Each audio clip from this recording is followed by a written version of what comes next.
There were mixed reactions to last week's court judgment. Opposition parties blamed the ruling party for using its majority to protect President Zuma while violating its own rules and the constitution. But Parliament says the court has held the National Assembly collectively responsible for failing to implement Section 89 of the Constitution. Analysts say this time Parliament has no choice but to fully comply with the latest ruling. Parliament found itself in a situation wherein they were going to take action against the president of the ruling organization. And the president of the ruling organization could not simply be taken action against by Parliament, who are deployees of Luthuli House. So the directive needed to come from Luthuli House. The situation is now changed. It's not the same as it was before after December.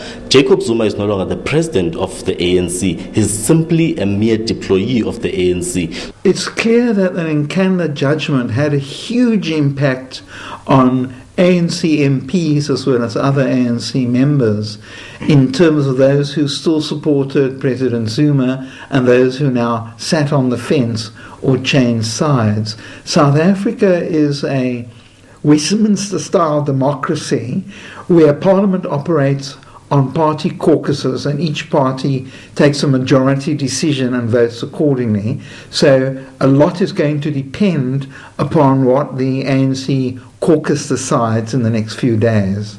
The EFF, COPE and others had wanted the court to declare that the Speaker of Parliament has failed to hold the President accountable for violating the Constitution and failed to implement the 2014 report of the Public Protector.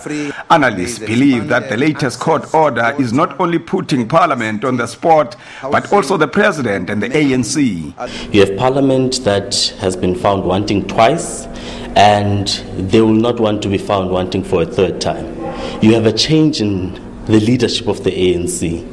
And you also have public scrutiny that has increased on Parliament. So all those three things, when you bring them together, they form the perfect storm, and the President needs to be worried.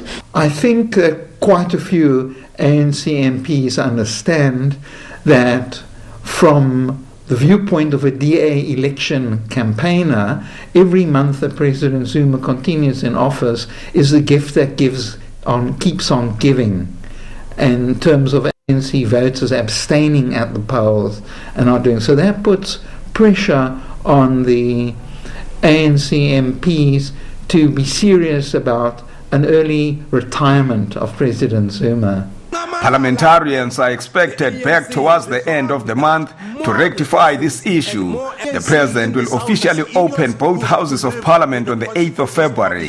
Manilisi Tubase, SABC News, Parliament.